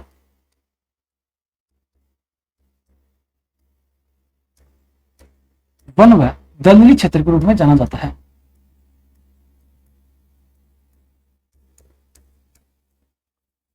ग्रीन चाको में दलदली क्षेत्र के रूप में जाना जाता है। वहीं पर अगर बात करूं अर्जेंटीना की, तो यहां जो अर्जेंटीना है, अर्जेंटीना का यूज क्या है, तो अर्जेंटीना विश्व के अंदर गेहूं की प्रोडक्शन में आप देखना साउथ अमेरिका में सबसे अधिक अगर गेहूं होती है वो कहां होती है, साउथ अमेरिका में गेहूं आपकी याद रखना कहां होगी, तो ये आपको ध्यान रखना गेहूं आपकी होगी अर्जेंटीना में। अरे बस, सबसे अधिक प्रोडक्शन करता गेहूं का ये अर्जेंटीना। अरे बस, इस बात को समझना है। चलिए एक चीज और देखते हैं, यहां पर आपने ग्रीन चाको देखा, अटागामा देखा, वहीं पर पैटागोनिया मरुस्थल देखा, तो आपको एक चीज और बताता हूं। चलिए, आपने देखा होगा, ये स्टार्टिंग में जो मैंने मैप बताया है आपको, इसमें आपने देखा होगा तो ये बोलिविया और पेरू है, ये बोलिविया और पेरू है। तो इन बोलिविया और पेरू की बाउंड्री पर एक लेक पाई जाती है, बोलिविया और पेरू की बाउंड्री पर एक झील पाई जाती है। इसको इस प्रकार से डिनोट कर देता हूं, बोलिविया और पेरू की एक बाउंड्री पर एक झील पाई जाती है। और इस अगर झील की बात करूं मैं, तो इस झील को अपन अलग से थोड़ा डिनोट करते हैं और इसका यूज इस प्रकार से करते हैं।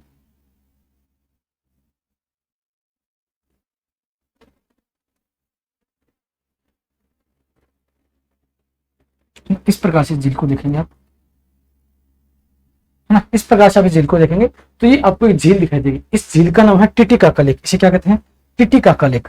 अरे बस, ये क्या आपकी टिटिकाका लेक।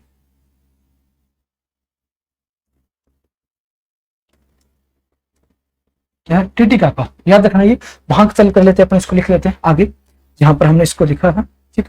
यहाँ लिख देता हूं मैं, जो यहां पर आपकी टिटिकाका लेक पाई जाती है। यहाँ ध्यान रखना, बोलिविया और पेरू की सीमा पर ये टिटिकाका लेक जो आपकी पाई जाती है। और इस टिटिकाका लेक की अगर बात करें अपन, तो ये झील आपको ध्यान रखना है, ये टिटिकाका लेक जो है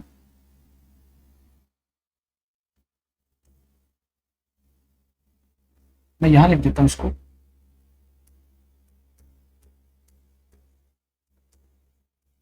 टिटिकाका लेक विश्व की सबसे ऊंची नौकागम्य झील है, विश्व की सबसे ऊंची, याद रखना, विश्व की सबसे ऊंची नौकागम्य लेक है। यहां पर नाव चलाई जा सकती है। क्या चलाई जा सकती है, नाव चलाई जा सकती है। इस बात को समझना, ये अक्सर सवाल पूछा होता है कि विश्व की सबसे ऊंची नौकागम्य झील कौन सी है, तो याद रखना आपको टिटिकाका लेक है, जहां पर क्या चलाई जा सकती है, नाव चलाई जा सकती है। इस बात को समझ लेना।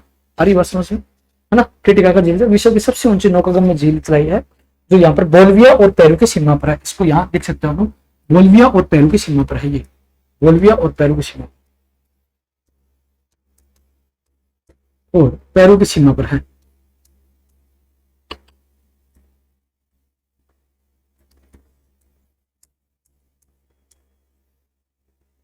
बोलिविया और पेरू की सीमा पर है, ये ध्यान रखना, और लिखना है,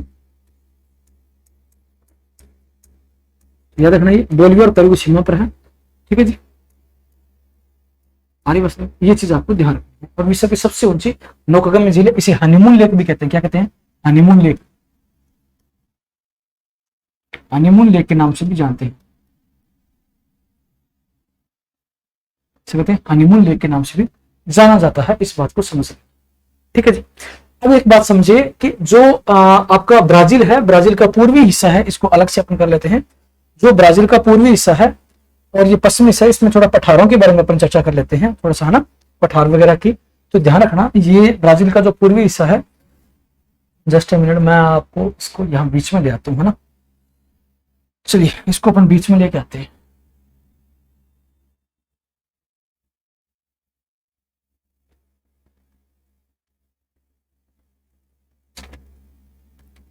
इसका साइज छोटा कर देते हैं थोड़ा सा,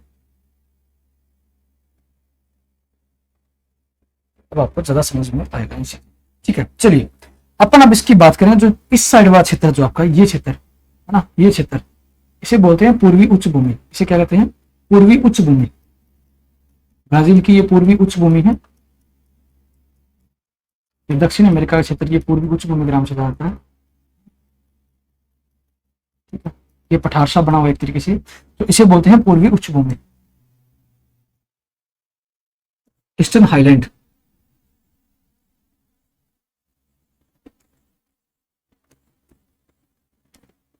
एक अलग ये पूर्वी उच्च भूमि। और इस पूर्वी उच्च भूमि का इंपॉर्टेंस क्या है? यहां पर खेती किसकी की जाती है? तो याद रखना यहां पर कहवा के बागान है। किसके? कहवा, कहवा के बाग है। और इन्हीं कहवा के बाग को क्या कहा जाता है? तो याद रखना फेजेंडा कहा जाता है। क्या कहते हैं? फेजेंडा। ठीक है जी, फेजेंडा कहा जाता है, इस बात को समझना। ब्राजील कॉफी के लिए सबसे अग्रणीय रहा। कॉफी का प्रोडक्शन ज्यादा होता है, कॉफी का उत्पादन, कॉफी का उत्पादन अधिक होता है इस क्षेत्र में, आदिवासी में। उसके बाद अगर बात करें अपन यहां पर, जस्ट ए मिनट,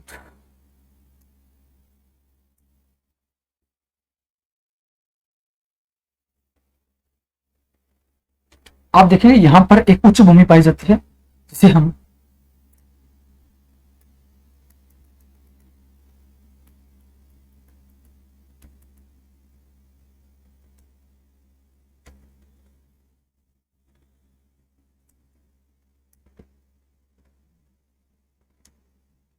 ठीक है इस प्रकार से, ये उच्च पूर्वी उच्च यहाँ पर एक उच्च भूमि पाई जाती है, इसे बोलते हैं अपन गयाना उच्च भूमि। क्या कहते हैं? गयाना उच्च भूमि। सिट, क्या कहते हैं? गयाना उच्च भूमि।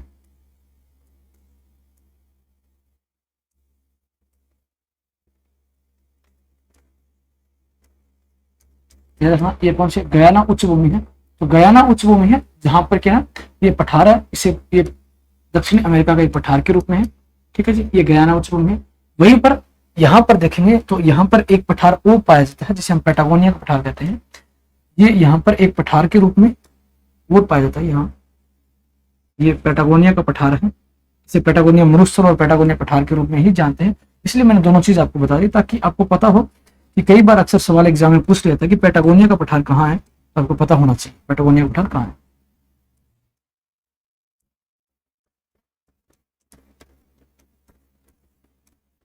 पेटागोनिया पठार, ये पेटागोनिया पठार कहाँ है? तो आपको ध्यान रखना अर्जेंटीना में है। आ रही बात समझ में? यहाँ तक सभी को समझ में आया? पेटागोनिया का पठार कहाँ है? यहाँ अर्जेंटीना के अंदर है। ऊपर आपको दिखाई दे रहा है ये गयाना उच्च भूमि है। गयाना उच्च भूमि जो है आपकी कहाँ है? ये गयाना देश के अंदर पाई जाती है। इस उच्च भूमि का अलग ही रोल है, इससे एक नदी का ओरिजिन होता है जिसे हम क्या कहते हैं? तो जहाँ ऑर्निको, यहीं पर ऑर्निको नदी है जो वेनेजुएला के अंदर, उसके साइड नदी है केरू। इस बात को समझना कि यहाँ पर एक नदी का ओरिजिन होता है इस क्षेत्र से, इस बात को समझना आप लोगों को। आपको ध्यान रखना है गयाना उच्च भूमि से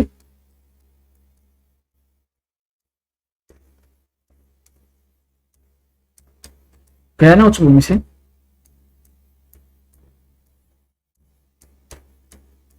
और निको रिवर निकलती है, और निको नदी निकलती है ना। और इसी और निको की एक सहायक नदी है जिसे हम बोलते हैं केरू। क्या कहते हैं? केरू। क्या कहेंगे? केरू। और इस केरू नदी पर विश्व का सबसे ऊंचा वाटरफॉल है, विश्व का सबसे ऊंचा जलप्रपात केरू पर, विश्व का सबसे ऊंचा जलप्रपात जिसका नाम है एंजिल जलप्रपात। क्या कहते हैं? Angel Falls, Angel Fall. तो याद रखना एंजल फॉल कहां? तो याद रखना केरू नदी पर है। केरू किसकी साइड नदी है? और निको की है। ये है कहां पर? तो याद रखना ये आपका है वेनेजुएला में। कहां पर आएगा? वेनेजुएला में, वेनेजुएला में। ठीक है जी, आपको ये ध्यान रखना है ये विश्व का सबसे ऊंचा वाटरफॉल है, विश्व का सबसे ऊंचा जलप्रपात है।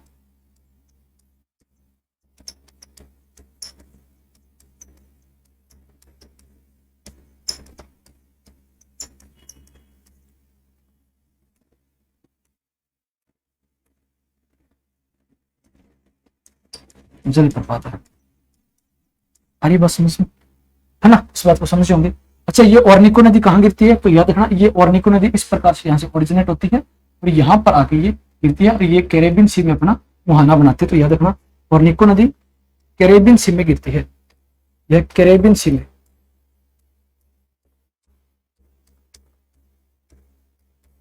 कैरेबियन सी में मुहाना बनाती है। ठीक है जी, मुहाना बनाती है। इसी वेनेजुएला में इस ऑर्निको नदी के पास एक लेक पाई जाती है जिसे हम मार कार्बो लेक बोलते हैं, मार कार्बो, मार कार्बो लेक। और ये मार कार्बो जो लेक है वो क्या है, पेट्रोलियम के भंडारण की दृष्टि से प्रसिद्ध है। पेट्रोलियम का उत्पादन होता है, पेट्रोलियम,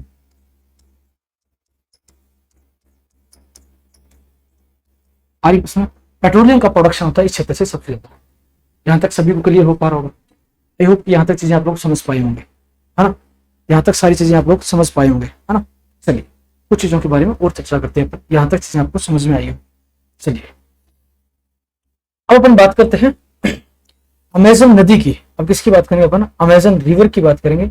और अमेजन रिवर आपकी पड़ी है अभी बाकी, तो मैंने पहले से इसको ड्रॉ करके रखा है, समझिए इस बात को, मैंने इसे पहले से ही ड्रॉ करके रखा है ताकि आप लोगों को समझ में आ सके। ठीक है जी, अमेजन रिवर की अगर बात करें तो अमेजन नदी जो है यह विश्व की, यह विश्व की सबसे लार्जेस्ट रिवर है, लार्जेस्ट रिवर।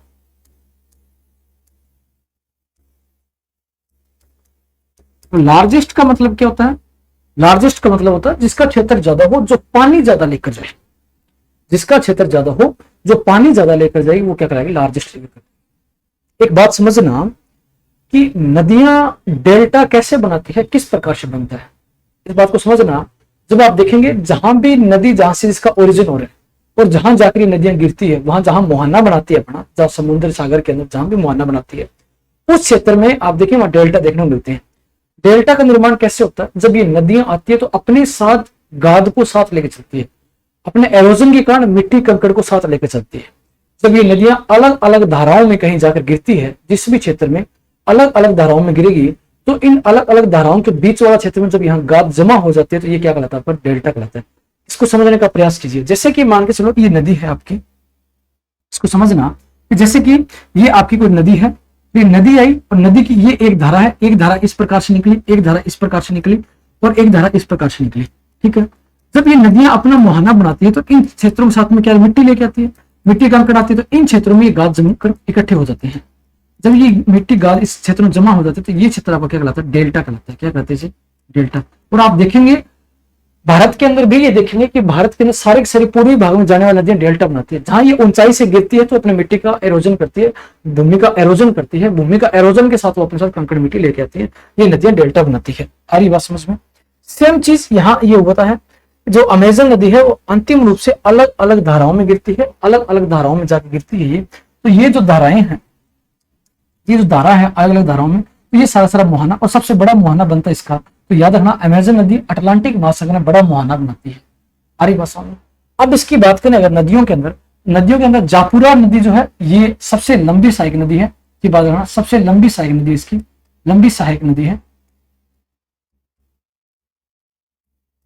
एक चीज याद रखना, आपसे कई बार सवाल पूछे जाते हैं कि नदी कहते किसे, तो याद रखना वह नेचुरल वाटर या फिर वह बहता हुआ पानी, आप बोल सकते हो वह बहता हुआ पानी जो एक धारा में बहे, वह प्राकृतिक जल जो एक क्या हो धारा में बहे, उसे क्या कहते हैं, नदी कहते हैं।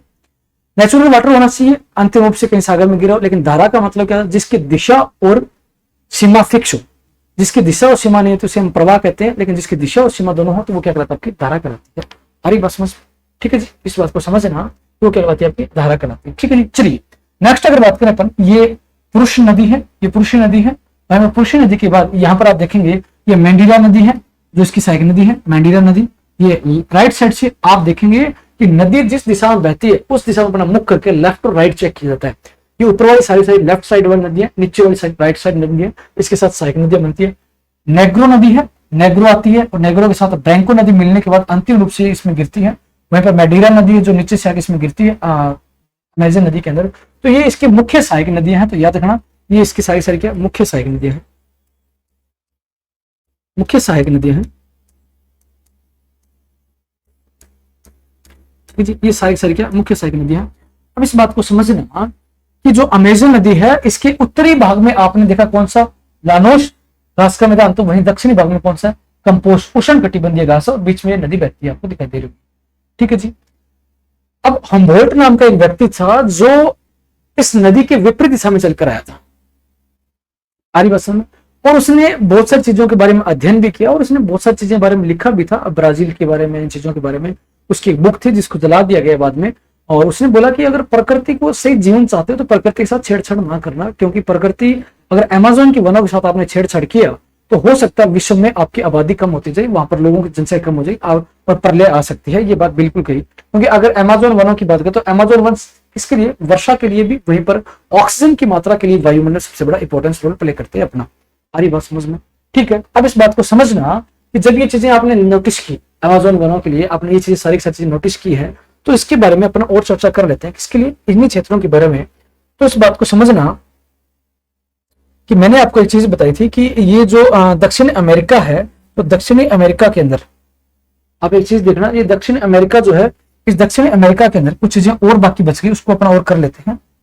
मैं थोड़ा सा इसको स्क्रॉल कर लेता हूं और आप देखें यहां पर इसको ले आते हैं अपन। ठीक है, ये चीज, ये जो यहां पर मैंने आपको द्वीप बताए थे, यहां पर 3 द्वीप बताए, वहीं पर मैंने आपको एक द्वीप यहां भी बनता है, यहां एक द्वीप बनता है, और इसको आप लोग इसे बोलते हैं फोकलैंड द्वीप। इसका नाम क्या है, फोकलैंड द्वीप। क्या बोलते हैं, फोकलैंड द्वीप।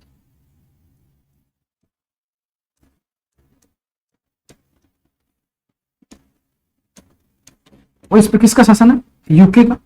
यूके और अर्जेंटीना के बीच में इस पर विवाद चलता रहता है, ठीक है, इस द्वीप को लेकर। ठीक है, आप यूके को देखेंगे, यूके ने जगह जगह पर अपने छोटे छोटे द्वीप छोड़ रखे हैं, इन चीजों के बारे में देखेंगे अपन। वहीं पर आपका यहाँ पर एक द्वीप है जिसे हम टेराडेल्फी को कहते हैं। क्या कहते हैं, टेराडेल्फी।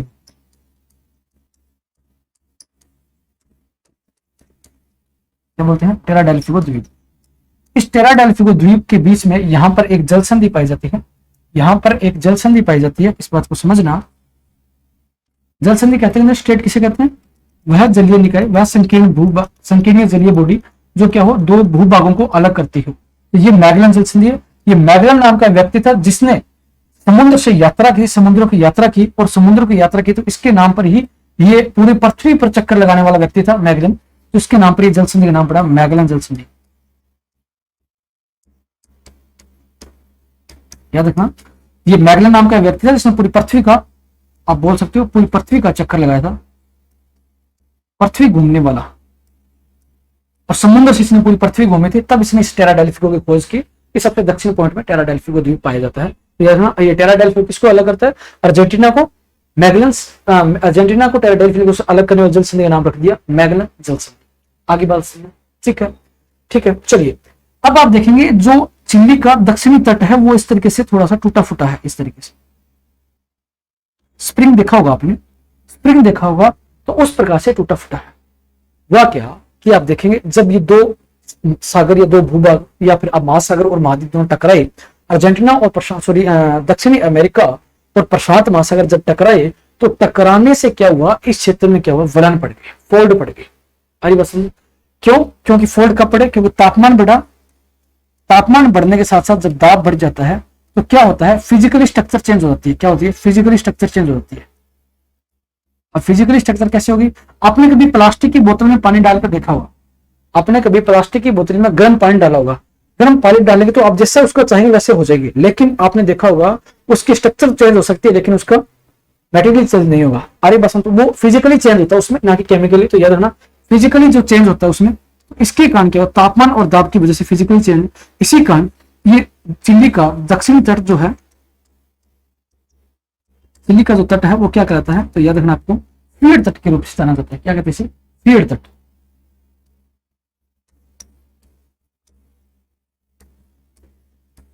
टूटा फूटा भाग, टूटा फूटा, ये टूटा फूटा भाग क्या कहलाता है, फीड तट कहलाता है। इस बात को आपको समझना है। अरे वसन ये सारा सर क्या कहलाता है, फीड तट के रूप में जाना जाता है।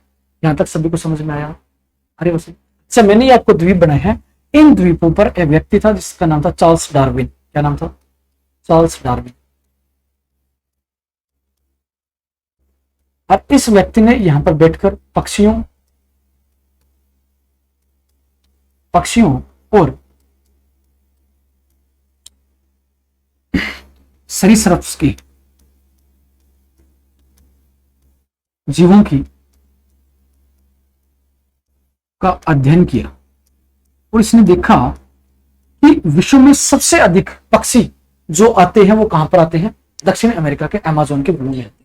इससे लंबे समय तक इसने चार्ल्स डार्विन ने अध्ययन किया और देखा कि सबसे अधिक पक्षियों का आवागमन जो रहता है वो किस क्षेत्र में रहता है? इस क्षेत्र में रहता है। इसी कारण क्षेत्र में आप देखेंगे यहाँ पर इस क्षेत्र में यहाँ पर सबसे अधिक पक्षी थे, इसलिए ब्राजील वाले क्षेत्र या अमेज़न के वनों को पक्षियों का घर कहा जाता है। इस बात को समझना कि अमेज़न के वनों को क्या कहते हैं? तो अमेज़न के वनों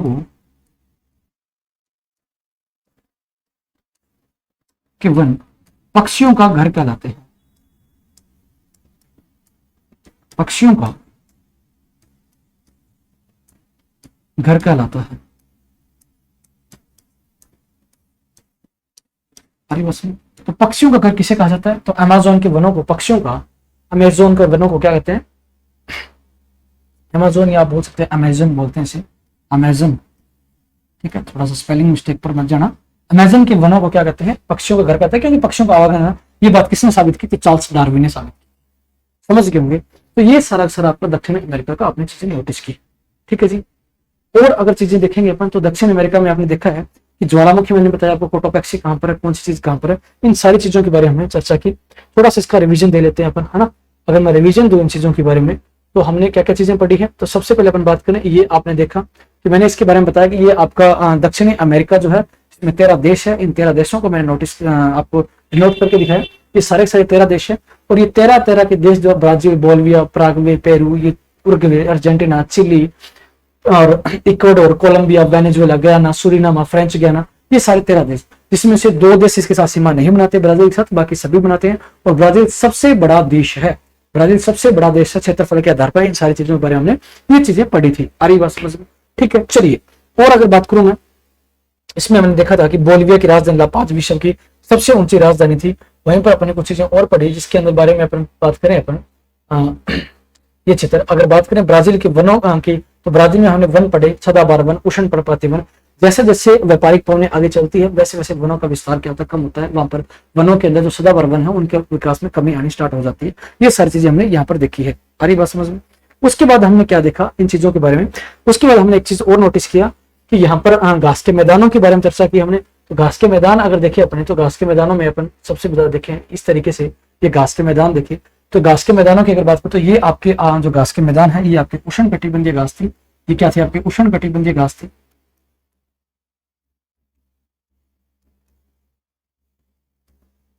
आई बस, ये उष्ण कटिबंधीय घास थी। वहीं पर आपने देखा इसे पंपास कहते हैं। क्या कहते हैं? Pampas, pampas. वहीं पर आपने देखा ये कंपोस्ट घास थी। कौन सी? कंपोस्ट, कंपोस्ट घास थी। वहीं पर मैंने आपको बताया कि ये अमेज़न के वन थे। ठीक है, और ये आपके लानोस थे। क्या थी? लानोस। ठीक है, ये कहां थी? वेनेजुएला में। तो ये सारे घास के मैदान थे। इन सभी के बारे में आपको पता होना चाहिए कि ये आपसे एग्जाम में पूछे जाते हैं, घास के मैदान। और घास के मैदान अक्सर एग्जाम में रहते हैं, क्योंकि आपको बता दूं ये फेवरेट टॉपिक रहता है स्टेट क्विज़ के अंदर। अक्सर आपसे लोकेशन पूछ जाते हैं किस महाद्वीप में घास के मैदान कौन सा पाया जाता है। ठीक है जी, चलिए। उसके बाद में हमने क्या पढ़ा था? उसके बाद में चीजें पढ़ी थी हमने, एंडीज पर्वत की बात की थी। एंडीज पर्वत एक नवीन मोड़दार पर्वत है। ये सारी चीजें हमने देखी थी। और एंडीज पर्वत के साथ साथ हमने कुछ चीजें और देखी थी। वो क्या देखी थी? अगर मैं एंडीज पर्वत के साथ साथ कुछ और चीजों की अगर बात करूं तो अपने एंडीज पर्वत के साथ साथ कुछ चीजें और देखी, जिसके अंदर हमने देखा कि ये चीजें अटागामा मरुस्थल देखा। वहीं पर विश्व की सबसे लंबी पर्वत श्रृंखला में एकांगुआ जो है दक्षिण अमेरिका की भी सबसे ऊंची चोटी मानी जाती है। ठीक है, वहीं पर क्यूटो देखा और उसमें गोल्फ कोस्ट द्वीप देखा, जहां पर चार्ल्स डार्विन ने बैठकर क्या की थी? अध्ययन किया गया था। इन चीजों के बारे में हमने चीजें पढ़ी थी। वहीं पर हमने देखा कि एक्टिव ज्वालामुखी के साथ साथ चीजें देखी आपने। ये जब टकराते हैं तो बेनी ऑफ जोन जैसा क्षेत्र का निर्माण होता है, जिसकी वजह से यहाँ पर एक्टिव ज्वालामुखी देखने को मिलती है अपने को। और यही एक्टिव ज्वालामुखी के कारण यहाँ पर आप देखें जहां फोल्ड बनेंगे वहां एक्टिव ज्वालामुखी अक्सर आपको देखने को मिलती है। आगे बात समझ में? उसके बाद हमने क्या देखा? यहाँ पर टेरा डेल फ्यूगो द्वीप देखा। और ये टेरा डेल्फी द्वीप है जो मैगलन जलसन से अलग होता, हमने इस चीज को नोटिस किया था। ठीक है जी। और एटागामा मरुस्थल विश्व का सबसे शुष्क मरुस्थल के रूप में हमने इसको देखा था। चलिए अब कुछ चीजें और देखी थी हमने, वो क्या देखी थी, अमेजन नदी देखी थी। और अमेजन नदी हमने देखी थी इस प्रकार से, तो ये अमेजन नदी है, सॉरी भाई सॉरी, ये आपने अमेजन नदी है। और अमेजन नदी के बारे में हमने चर्चा की थी कि ये आपका मोहना लंबी सहायक नदी है। ब्रैंको नदी देखिए, जापुरा जो है सबसे लंबी सहायक नदी किसकी, अमेजन की, ये भी हमने इसकी चर्चा की थी। चलिए ये सारी चीजें हमने देखी थी। उसके बाद हमने एक चीज और पढ़ी, वो क्या पढ़ी, कुछ चीजें और पढ़ी जिसके बारे में हमने ग्रीन चाको वगैरह देखा हमने, हनीमून लेक के ऊपर टिटिका का नाम देखा, ग्रीन चाको देखा हमने, अटागामा मरुस्थल देखा हमने, पैटागोनिया मरुस्थल देखा, ये सारी चीजें हमने इसके बारे में चर्चा की थी। आ रही बात समझ में। उसके बाद हमने क्या देखा, वहीं पर ब्राजील के पूर्वी भाग में जो कॉफी के बागान है उन्हें क्या कहते हैं, फेजेंडा। और उसके बाद पैटागोनिया मरुस्थल देखा हमने। विश्व का सबसे ऊंचा जलप्रपात भी कौन सा देखा, एंजिल वाटरफॉल जो ऑर्निको नदी पर हमने इसके बारे में चर्चा की। वहां पर गयाना उच्च भूमि या पठार का देखा हमने। ठीक है जी, ये सारी चीजें हमने चर्चा की थी। और हमने क्या देखा था, ये चीजें मैंने आपको बता दी कि फियर तट वगैरह आपको सबने देखा, ये टेरा डेल्फी को फोकलैंड द्वीप देखा। अच्छा एक बात समझना कि जो फोकलैंड द्वीप है यहाँ पर इसके नाम पर एक जलधारा चलती है। ये इसलिए इंपॉर्टेंट है कि यहाँ पर आपको जलधारा के नाम से आपको याद रखना पड़ेगा इसको।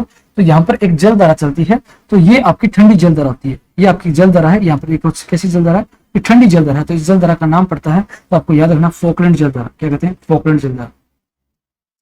आप ध्यान रखना कि ये फोकलैंड जलधारा, और ये फोकलैंड जलधारा जो आपकी है, याद रखना आपको, ये आपसे अक्सर सवाल पूछाते हैं, ये ठंडी जलधारा है। ये कैसी ठंडी जलधारा, ठंडी जलधारा। अरे बस ये कैसी जलधारा है, ठंडी जलधारा। इस बात को आपको चर्चा में रखना है। ठीक है जी। चलिए और हमने क्या देखा, ये फीड तट देखा आपने। ठीक है, अगर आपसे पूछे विश्व का सबसे लंबा फीड तट, तो यार सोगान फीड तट है जो नॉर्वे का है। नॉर्वे में भी ऐसी भूमि देखने को मिलती है। वहीं पर हमने कुछ पक्षियों का घर के रूप में इसे जाना गया। ठीक है, तो ये सारी चीजें हमने इसके बारे में पढ़ी थी, और ये सारी चीजें हमने इसके बारे में चर्चा की है। ठीक है, तो आज के लिए ये सेशन मैं यही समाप्त करूंगा। ये हमने साउथ अमेरिका पढ़ा है, और नेक्स्ट क्लास में हम पढ़ेंगे साउथ अमेरिका के बाद नेक्स्ट क्लास में हम पढ़ेंगे अफ्रीका के बारे में, अगला महाद्वीप पढ़ेंगे। तो यहाँ तक सभी क्लियर होगा चीजें। ठीक है, तो आज का सेशन को मैं यही समाप्त करूंगा। आज के लिए इतना काफी। जय हिंद, जय भारत, धन्यवाद। लेकिन एक चीज आप लोग जाना, धन्यवाद से पहले एक चीज आपको बोलना चाहूंगा कि अगर आपको क्लासें अच्छी लगती है तो लाइक और शेयर किया करो, कमेंट जरूर करके बताया करो क्लास आपको कैसी लग रही है। ठीक है जी, आप लोगों के कमेंट से ही मैं मोटिवेट होऊंगा और आपको आगे चीजें और अच्छी लेके आऊंगा। ठीक है जी, तो आज के लिए इतना काफी। जय हिंद, जय भारत। ठीक है जी।